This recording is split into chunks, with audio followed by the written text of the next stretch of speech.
Let's get it on.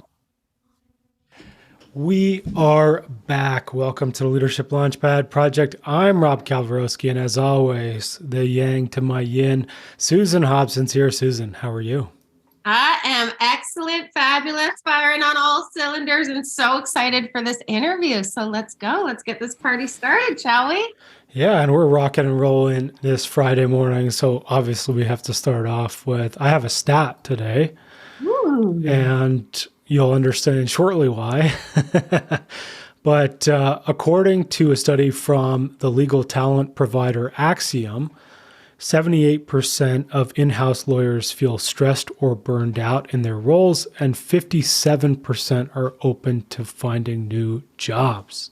And Wow. so, obviously, Susan, you do some work with lawyers, and it's a taxing profession, and the other thing is it's rampant for burnout and long hours. So that's one thing. And who better to talk about it is our special guest, a Yeah. lawyer in his own right, the IP partner at Wiggin and Dana LLP, and professor at the NYU School of Law, and also the founder of Lawyering While Human. Mike Kasdan is with us. Mike, how are you?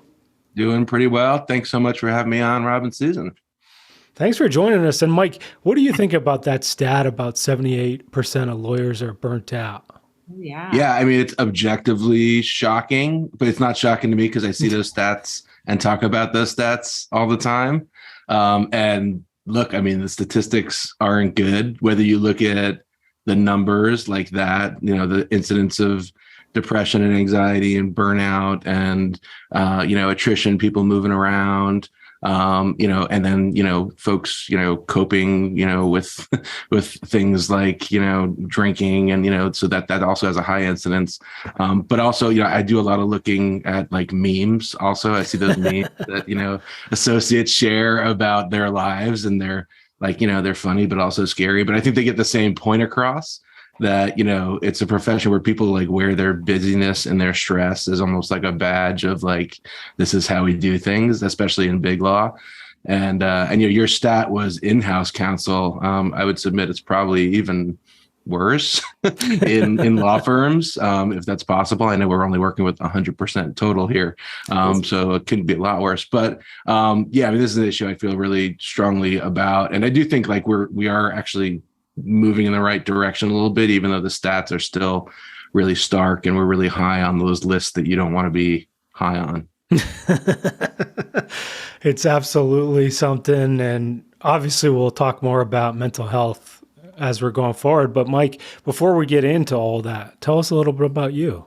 Mhm. Yeah, so I do intellectual property law. I've been doing patent litigation, and then I'll sort of branching into all types of litigation and licensing. More recently, doing a lot of work with NFT and blockchain and the metaverse and AI, and so I'm kind of having fun. I'm doing technology and brand work as a lawyer, and yeah, I've been doing it for about 20 years. I do a little bit of teaching. I teach a licensing class at the law school. I'm a dad. I have two kids. They're both in college. And yeah, that's a little bit about me. I've also done a bunch of writing on the side for a long time, totally on the side, disconnected to law, for a company called the Good Men Project, writing about sports and social justice kind of issues and even mental health until I kind of connected those two things together last year when I started this Lawyering While Human project. So tell us a little bit more about that aspect of your mission and a little bit more about how you got on that aspect of your mission, especially as it pertains to mental health. I can tell, as much as you are familiar with the stats, I can tell that that really bothers you, right? And that's something that you really care about affecting change on. So where does that come from in your story, that point of inspiration? Yeah, I mean, I think it is something I'm really passionate about. I feel like it's going to be like my life's mission from kind of here on out. It's going to definitely be a part of what I do. And, I come at it because of my own personal experience with depression. And, as a lawyer and navigating that. And, for me, mental health wasn't something I really thought about much as a kid. Didn't really understand or think depression was like a thing until it happened to me when I was 35 years old. And that laid me out pretty hard. And it was pretty shocking, especially because I had no experience dealing with it. I didn't really know what was happening. And it was pretty acute. And yeah, I was a young partner at a prior law firm, and going through kind of some personal stuff with my marriage at the time, and running a big stressful case, and figuring it out on the fly, like how to be a partner at a law firm, and kind of all those things had the stress levels just really, really high. And so, and that was my first, and I would, I got to a point where I would go to work and just not be really not be functional, not be able to respond to things. And my gut reaction was, I think, the reaction that a lot of people have, which is like, I'm just stressed out. Like, I'll just power through it. And, it's just work stress. And luckily I had really supportive family. Like my sister in particular was like, no, it's not just work stress. And and she actually physically like came to my office and like took me to therapy for the first time. And that was back in 2010. So, like 12, 13 years ago now. And so, yeah, I've had this sort of on again, off again dealing with depressions like since that time. But a lot of times, the in-between times, I can go for years and be super high functional and happy. And, as a lot of people, depression doesn't mean you're just in that state all the time. I think a lot of people don't quite get that. So yeah, for a long time, I did not talk about that in my day job or on LinkedIn. I started writing about it kind of to process it, like anonymously. That's actually how I first came to the Goodman Project. They published a piece I wrote anonymously, like we found this on an anonymous blog, and it was me. And from I slowly got a little more comfortable with it over time, sort of writing about it on my own name. And I led some men's groups, getting together and talking about mental health. We did some PSAs, like we used the hashtag Not Weak, Just Human, to try and get people out there sharing more of their stories and kind of connecting about it. But it wasn't until last year that I got to the point where I was okay doing it like in the legal field. And I think that was just a function of being older, like caring less about what people thought, but also the world, shifted a little bit, I think, in a good way, where at least like with the pandemic, like I saw that there were more conversations happening, and I found a community of people in the legal field that were doing this work. And that's why I started this, the Lawyering While Human project. So why is it so stigmatized still in the legal profession? I know, Rob, you sort of mentioned it in our opening there. Like, I see a ton of lawyers come through my door hitting that brick wall or up against that glass ceiling, right? But it takes that to even have my lawyers come to the table and look at these things. It's as if they have to be in a chokehold in order to admit, I need help, Yeah. Why is that the case? I mean, it's multi-layered. I think there are a lot of layers at work.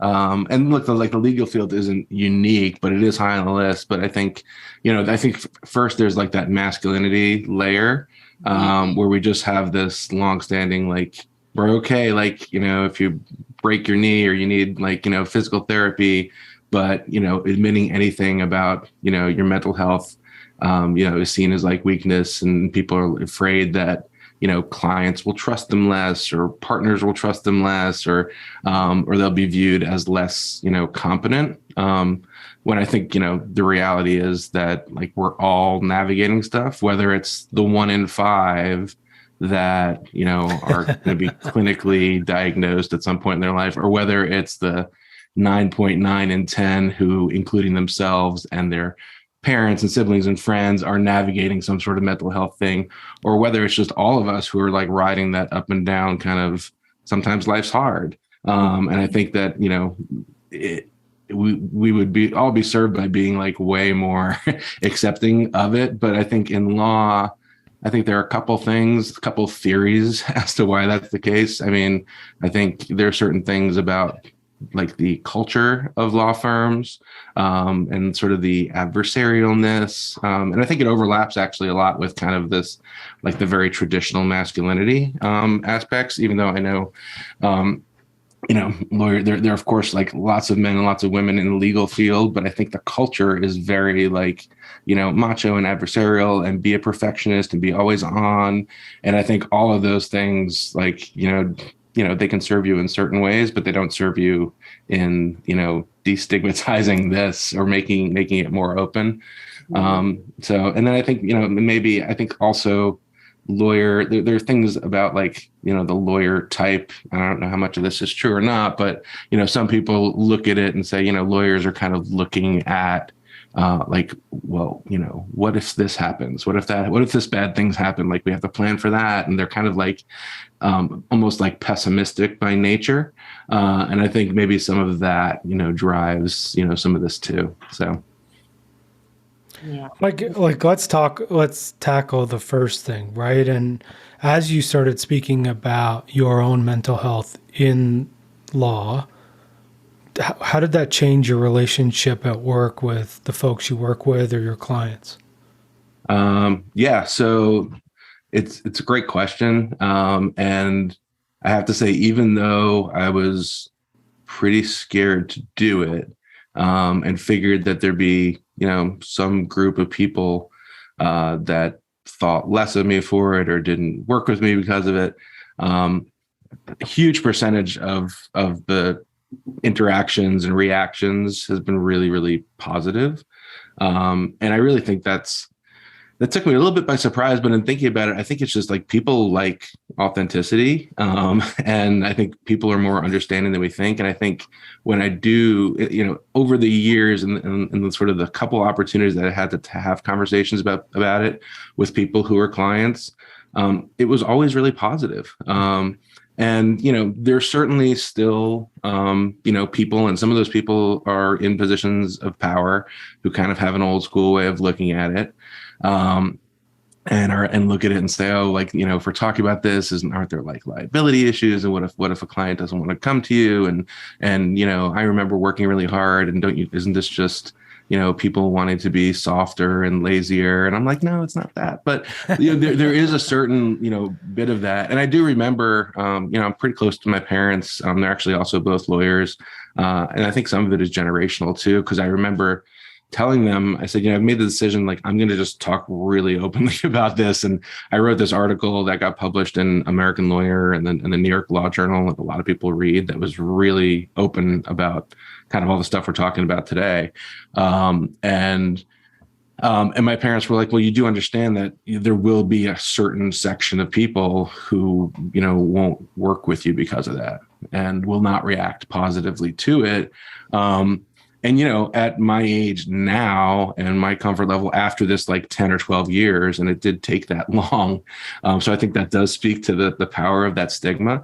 But my reaction was like, great. Like if I can self-select away like the people who are like toxic and don't want to work with me because of this, then that's going to make my life better too. And there are plenty of people that do. So I think the reaction's been positive. It's definitely opened up like a lot of conversations. I've had a lot of conversations with people who I know and people who I don't know, young people who say, hey, like having someone who's a partner talking about this gives me license to talk about it. And I recognize it's really hard. It's much, much harder for young people to talk about it than it is for me to talk about it. Because it's just you're trying to fit in, you're trying to do the work, and like what's going to happen, and you're less self-aware, I think. But I can say that not universally, but largely, like the reaction has been really positive, and it's changed my life in a really positive way. Before I started this Lawyering While Human, I had a recurrence, during the pandemic. Everyone went through a lot of trauma, a bad situation. And, that was one of the things that got me thinking about doing, starting this Lawyering While Human and really, really doing it. And I think it's been really positive. And I never really thought about how compartmentalized I was. how I was like, well, at work, I'm going to talk about patents and licensing. And then like over at the Goodman Project, like I can talk about, mental health stuff, but never like the two shall meet. And I really didn't think it was a big deal. I was like, it's fine. Like you just don't talk about that here. But I have to say, like, much to my surprise, like I'm having way more fun, like being a lawyer now that I'm also doing that second thing. It's actually made me like be happier to be a lawyer again. And frankly, like a year and a half ago, I was in a place where I was like, well, maybe my brain is telling me I shouldn't do this anymore because it's just too stressful. And so I think I didn't even think about the value of not being compartmentalized. I thought like, it's whatever. Like you just talk about different things in different places, but not having to think about it and just being out there talking about it, doing IP law, doing blockchain stuff, doing metaverse stuff, but also, going to law schools and talking about mental health and talking to young people and writing stuff, in that space. It's made me like so much happier in a way that's really kind of shocked me. Some might actually argue that that's a very performance enhancing strategy, right? Yeah. I'm curious if you can speak on that, right? Because I think it's so interesting. The whole reason they don't want you talking about your struggles from a mental health perspective is because people won't trust you. When really what leads to trust is authenticity and vulnerability and feeling like you actually know the human in front of you. Yeah, no, I think that's such a great point. And, it's funny. I gave one of the first like non-law talks I ever gave was about 7-8 years ago now. But it happened totally randomly. One of my friends who knew I was doing this Goodman Project stuff, but he was one of my friends from legal circles. He was involved in the conference and they lost their keynote speaker at the very last minute. And he was like, Mike, why don't you come in, but don't talk about that IP stuff. Like we have a whole conference where I'm going to talk about law stuff, but like talk about that Goodman Project stuff. And I was like, okay. And I did it. And the title for that presentation I came up with was Lawyering While Human, which is where I got the title for this project. And it was really all about bringing your whole self to work and like being authentic, and how that is like, it's so much better. Like I remember being worried when I was a younger lawyer, like I was writing sports stuff at the Goodman Project. And I wouldn't talk about that at work because I was afraid that someone would be like, well, why are you doing that other thing when you could be billing hours here, right? And I think a lot of young lawyers think that, but it made me a better storyteller. It made me a better writer. It made me a better speaker. And I use all those skills at work. So if you bring all that stuff to work and you're your authentic self, like, that makes you a better lawyer. And I think I think it's such a good point, Susan. Yeah, I love it. Let's get into this project of yours. You keep referring to Lawyering While Human. Tell us about this initiative. So I started it just a little over a year ago. I met a bunch of people at the Institute for Wellbeing in Law, which was then a new nonprofit. So met a lot, like I found this really great little community. And what I was seeing out in the field was some of the really big mega law firms, like maybe the top 20, like gigantic law firms. And, there's some gigantic law firms, they had sort of the money and the wherewithal to hire like full-time directors of well-being, right? Like we saw this wave in diversity, like people hired diversity directors and now people are hiring, well-being directors, and started to think about this. And I was like, that's really interesting because those big law places tend to be the places where people like work the hardest and the stressed and people complain about the culture being kind of the most toxic, but they have the resources to like start doing these things. And I met a lot of those people and they're great people and, they're trying to be more focused. I think it does require some culture change. It's not just like individual stuff. There's also an institutional level. But what I realized was that below that level, there's like really not a lot in law firms. So like medium-sized law firms or even pretty big law firms. And then people who are solo practitioners, like forget it. Like there's no infrastructure where we talk about mental health, and there's no, and thinking through kind of policies and structures and how we do things. there's just a sort of a big gap. And so I started lawyering while human. Basically, like, I thought about it on two levels. Like, one, I thought like law firm, there's kind of a need for law firms to help people start their mental health and well-being programs and bring in speakers and talk about it. And then the other piece was law schools. So because I teach at NYU, I'm kind of have one toe into like the law school world. And, law students, it starts in law school or maybe before then, but, law school is a pretty stressful place too.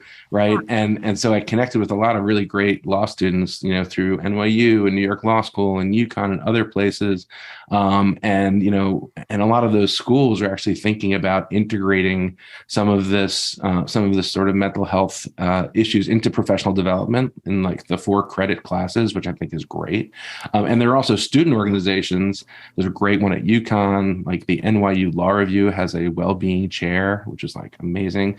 So I've also gone into law schools to sort of think about how to integrate this, whether it's on the credit side or whether it's just coming in and like talking to people about this and being honest about it. Because I think the other thing I've seen is this generation that's like the millennial Gen Z generation, like they're so much better and more advanced at the way they think about this issue than we were. And I think about it, I think about what I was like as an associate and kind of now being a partner and seeing this new generation come up. And, if you look at surveys, like they actually value their mental health, like in ways that we never really did. And so I think, and that's the talent, right? That's the next generation. Those are the people that are going to make up the field. And I think that, for people at our level, if we're leaders, when those people get into the law firms, like we need to support them and not like bang it out of them and kill them, right? So they leave after 2 years. That's not a good business system or moral system or anything. So the project has been basically a combination of doing this work like at law firms and also in-house, but also looking at law schools. I love it. Yeah, and you're totally right. Like, I work with an NCAA hockey team, and they're like literally on the call. One of their players or students, she was like, "Oh yeah, we talk about going to therapy." And I was like, if I was 18, I never would have said a damn thing. 100%. Yeah, it's amazing, right? Yeah. Old school though, right? Like this didn't exist as a resource back then. So yeah. And I think, that normalization, I think, is such a great thing. Because I mean, frankly, like, I don't know, man, like we all need help, like processing stuff. Like, forget about like clinical depression or anxiety. Like, stuff happens, and it's like so great to just have someone to process it with. But I had the same experience with my kids who are both in college, like, and all their friends were like, got to get back for my therapy appointment. And I was like, oh, okay, but I think that's a good thing. I mean, it's great. And it's funny, right? Like we coach a lot of mindset and the beliefs and the stuff that leads us to these perfectionism and high achieving careers and that type of thing is stuff that starts when we're kids. Absolutely. And then it's just reinforced as we achieve in school and sports and whatever else we do, music or art. And then it's like, now we're 30-year-old lawyers, or we're 30-year-old doctors, or we're 30-year-old finance people, and we're working 100 hours a week. And then it's like, we're not too far off from hitting the burnout or the stress or like what you mentioned, right? Addiction issues or depression. And what I talk about with the folks in heavy industry, which is also very macho, is like the rates of suicide in men in those industries are astronomically high. And just opening up that space for folks, like I've had a lot of folks reach out and just be like, hey, thanks for talking about this, because they didn't have a space where this was even accessible. Yeah, that's such important work. And I know the issue of talking about, suicide is such a hard one. I got trained as a mental health first aid, person. It's a great course that a lot of states, give for free. But that conversation is such a hard one, because I think I've seen, again, like you see the old school reaction to it. It's not only the old school, is like people believe that, if we talk about that, it makes it worse when it's quite the opposite. Where if you talk about suicide, it puts that idea in someone's head, which is a wrong way of thinking about it.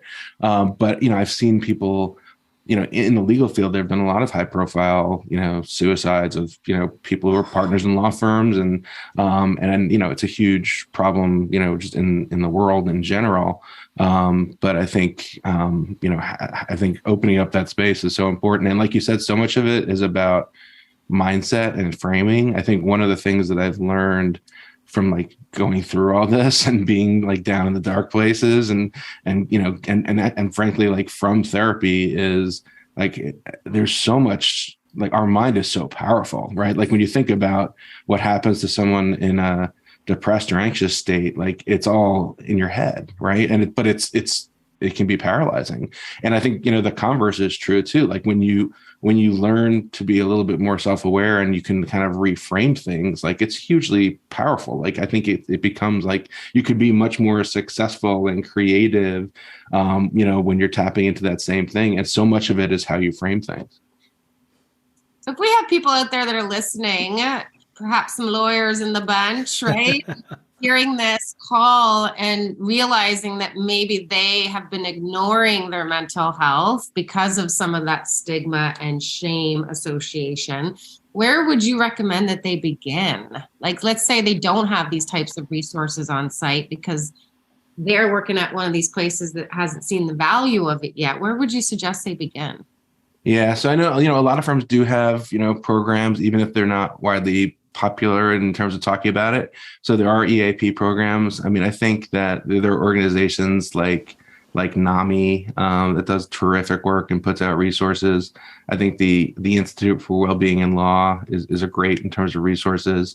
I think there are also, and I'm involved in the New York City bar chapter, but there are lawyer assistance programs that, you can come in every state in many cities. That are, volunteers like through bar associations or other organizations where totally confidential, you come in and find community. But I think it's just important to find community, and whether that's a resource like this, that's an organization, or it's just finding like someone, for me, it was really important. I had a colleague at work that I trusted, and he and I had some conversations about this. And so when I was going through that, like he was someone I trusted, that I could talk to. I also have to say that one of the best resources I found, there's a group called the Lawyers Depression Project. You can find them online. They do meetings like probably 8 times a month on Zoom. I find that to be so useful. Like even when I'm feeling good, when I'm feeling down, it's nice just to have like that little community. And I think that's a great resource. So there are, lots of resources out there for sure. And how about for our leaders? So like, let's say some of our listeners are the ones who have the power to make a difference in this space in terms of some of the culture that needs to change in the legal field. What would your advice be to those leaders? Yeah, I mean, I think this is a business issue and a leadership issue, and a culture issue and an institutional issue. And I think that, leaders have so much power in terms of modeling and creating culture. And so I think, one of the, and it's a very like buzzy term, but I really believe it, but like this human-centric leadership, where you are more authentic, where you are more vulnerable. And it doesn't always have to be like sharing your darkest moment, but it can even just be like, I remember like if I was an associate and I like messed up in a brief, just like if the partner, when I was young, wasn't like, that happened to me and we got through it, we're a team, but I think that's really valuable, right? Like we've all like made mistakes. And I think when you're going back to like how you frame it, like when you're a young associate, you're on this big litigation and you like cite the wrong case and it goes out and you're like, oh my God, like, it's like the end of the world when you're just not thinking about it the right way. When the fix can be simple or nobody cares, or in the end, like everyone's made a mistake like that. And I think as a leader, it helps to be that type of leader, say, you know what, like, let's fix that. And, when I was an associate, this happened to me, and here I am today. Like, and that's every single one of us. Right. So I think striving to be that kind of leader, but I think also like recognizing the power that you have to kind of inform a culture and create a culture and cut through that stigma. I think it's such a leadership issue, because I think a lot of people have this mental health conversation, even at law firms, where we really focus on the individual part, right? We're like, here's a gym membership, or like, here's this app, right? You should do meditation, or you should do yoga. And some of those things work for me. Like I've come to integrate some of those practices into my life, whether it's gratitude or authenticity, and different things work for different people, journaling, right? But I think if we just focus on like the individual stuff, we're never solving the problem. Because if you have a culture or a leadership structure that's like at odds with mental wellness, like you're never going to be able to do enough yoga or meditation or journaling or whatever to get yourself out of it. So I think like recognizing as a leader that that I can drive this institutional level is really important. I love that advice. And it's so true, right? And it's something that folks neuroscientifically actually works, is as you get promoted and you gain power, your empathy actually decreases in the brain. And Interesting. The opposite is also true, is the folks who report to you, their empathy and emotional intelligence looking at you increases. So interesting.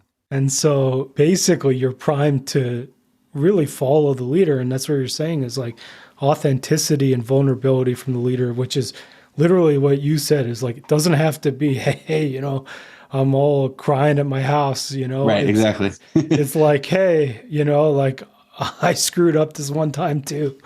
And that makes a huge difference. And it's also what we always talk about is like leaders are coaches. And so as those folks come in the door about perfectionism and they make a mistake and it's like catastrophic to them, it's like, how do we help them see that they're still a whole person that has value?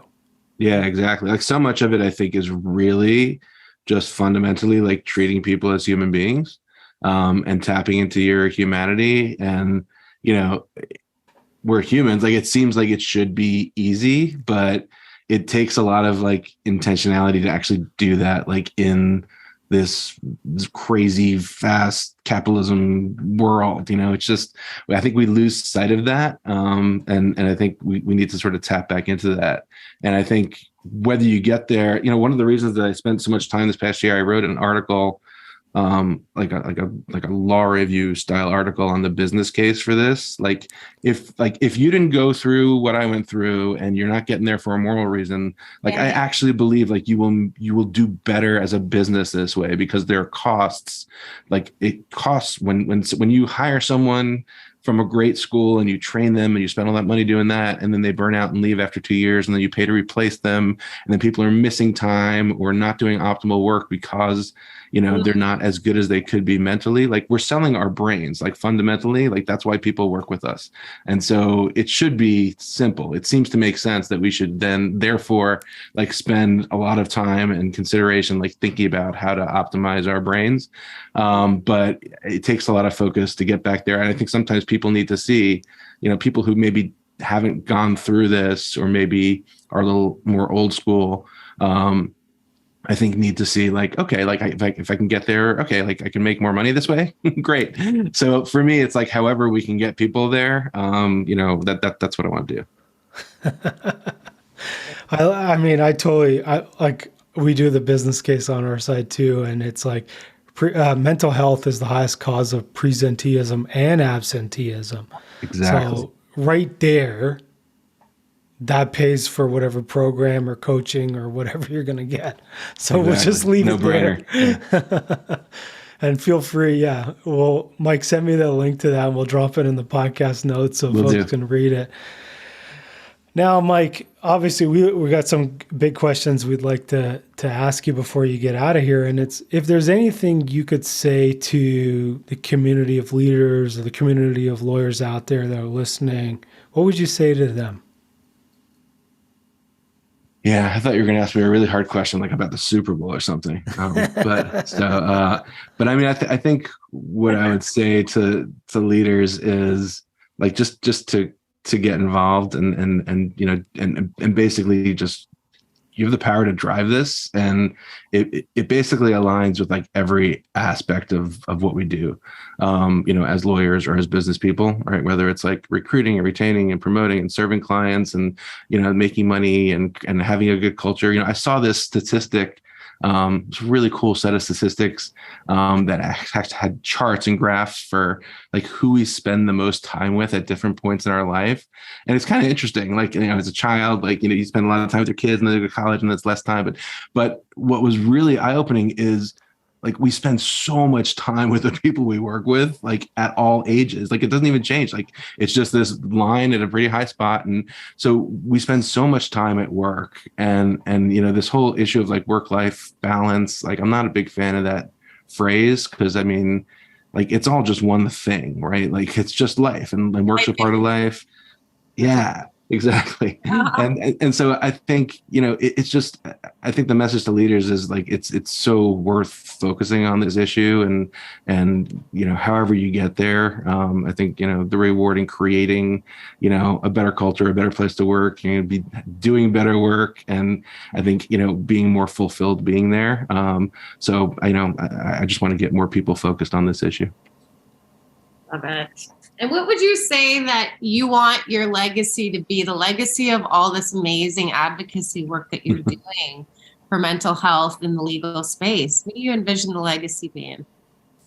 I mean, I don't know. I'm not sure I'm gonna have a legacy, but I think like the goal is, I think that you always want to have impact, right? And so, you know, you do want there to be positive change. So we look at, you know, we started off this conversation looking at those terrible statistics, right? And so you do want to see positive change, you know, in that direction. But I think also I think creating more leaders, I think is the way that we get there. So I think, you know, if I can connect to, you know, people who are going to, you know, take up this mantle, and I mean, that's the way we're going to get there. And there's so many people that I've met just in the past year that may make me so, you know, optimistic that that's going to happen. And I think then the second thing is, you know, we also talked about stigma and destigmatizing. And I think, you know, sometime in my lifetime, if we can get past that issue, past sort of talking about the problem and onto like actually creating solutions, because stigma is just like, that's just kind of the first step. Stigma is like, oh, we're not even going to talk about it, right? It's like Fight Club, right? Like the first rule. And so I think getting to the point where we're actually like having sort of impactful progress on the solution side, I think would be a real goal. I love it. And obviously for folks listening, pulling back the curtain, Mike said it, we're recording on the Friday before the Super Bowl. So we got to ask you, Mike, who's your Super Bowl pick? And more importantly, what color of Gatorade are they going to dump on the winning coach? That's a good one. So I think I'm a Giants fan, so it's very hard to root for the Eagles. I do think the Eagles are the better team. So if I were a betting man, which I'm not, I would probably bet on the Eagles, but I'll be rooting for the Kansas City Chiefs, and I'll align that with the red Gatorade. Amazing. Mike, it was incredible to talk to you. And obviously for folks out there, we've dropped Mike's LinkedIn in the podcast notes. If you're looking for a law firm, Wiggin and Dana, you can go to wiggin.com. You can also find Mike if you're going to law school at NYU. And lastly, if you want to check out Lawyering While Human, it's lawyeringwhilehuman.com, so you can find him there. Mike, is there anywhere else you'd like folks to find you?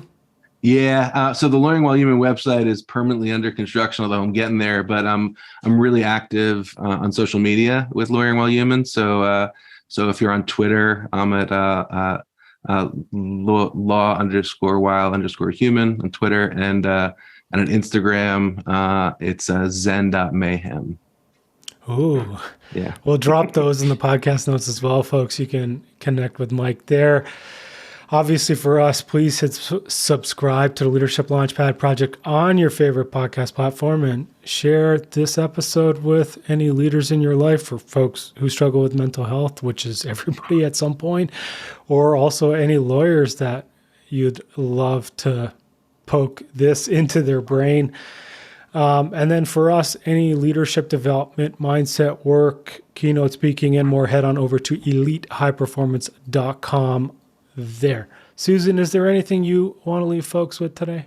I'm just so inspired by your advocacy. I love a human who takes that pain and turns it into purpose. That's what we're all about here at Team Elite. So yeah, thank you for helping us make the moral and the business case for how mental health is actually a performance driving strategy.